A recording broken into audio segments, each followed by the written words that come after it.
Hi you guys, and welcome to another edition of Kern River Fly Fishing Report. I'm your host, Guy Jeans, and today I'm going to be talking about the Upper Kern, the Lower Kern, and Lake Isabella, and what's going on in the Southern Sierra, so stay tuned.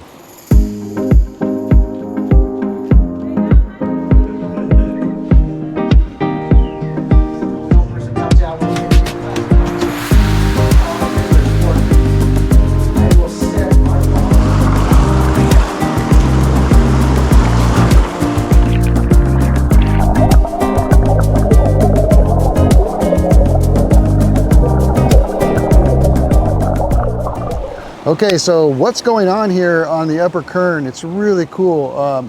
Water temperatures, I got my little trusty little temperature gauge right here. And what I've been doing is going up and down from the Lower Kern to the Upper Kern and checking temperatures. The Upper Kern right now, where I'm at right now, water temperatures are 62 degrees, so pretty perfect for trout fishing, for rainbow trout fishing. Pretty awesome. That 60-degree mark is kind of like the magic number, but 62 is pretty nice.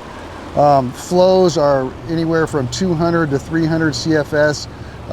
You're going to find lower flows, you know, from the powerhouse all the way up to the Fairview Dam. The flows are going to be lower.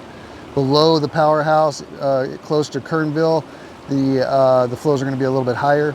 And then if you go above the Fairview Dam, all the way up to the 4 mile section, you're going to find the flows are a little bit higher, water is a little bit cooler as you go upstream.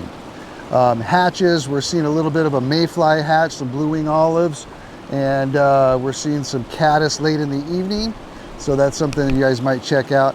The game right now is dry dropper. Since the water is so shallow, you can use a big dry fly on the surface and hang a nymph down below that. A good little tip that I do, if you just take your tippet and just measure off the middle of your chest like 3 feet. So like from the middle of my chest to my wingspan here is roughly about 3 feet. I'll cut that and then tie that on a big dry fly and then hang my dropper down below that. Sometimes I'll even put another little dropper down below that. That takes a little bit of casting skill, so something to check out. Remember, when you have multiple flies, you don't want to be doing a back and forth casting like crazy. You want to do big open loops and have that thing land real nice. If you go back and forth, you're going to end up in a rat's nest. So just a good little tip right there. Flows are really nice. You can wade across the river, which is really nice to be able to do right now. You can get into sections that haven't been fished basically through the whole summer. The flows are down really at fishable levels right now. This time of year, as we go into October, is my favorite month to fish the Upper Kern. One is that it's got less crowds, the leaves are changing, and the water starts cooling, and the fishing starts getting a lot better as we get into the cooler months. So October, November, December, some of the best fishing on the Upper Kern in my opinion. Let's talk about the Lower Kern. So the Lower Kern, I've been guiding and I've been fishing on the Lower Kern the last 2 weeks, and I'll fish that and guide that through November. And the fishing down there is pretty awesome. We've got smallmouth bass, we've got largemouth bass, we've got spotted bass, and we have meanmouth bass.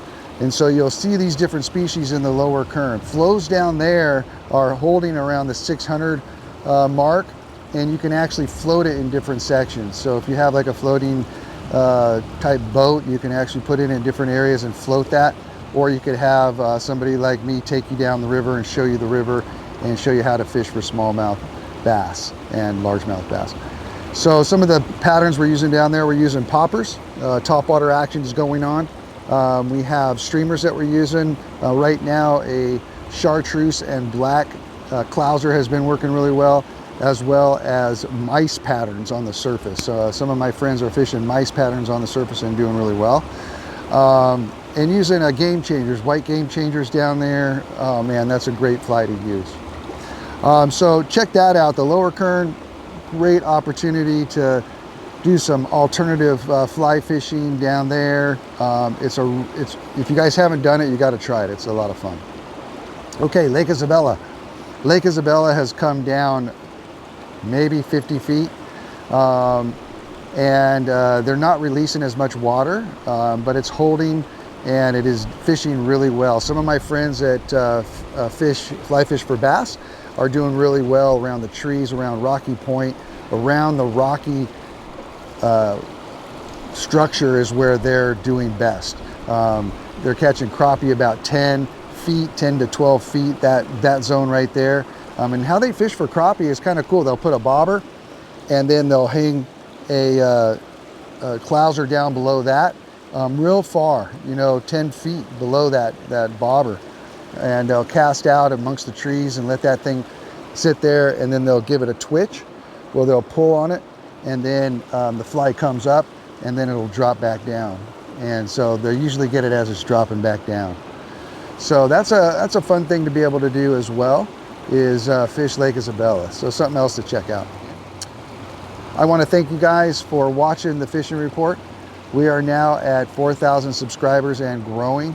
If you guys haven't subscribed, hit that subscribe button, press the notifications bell.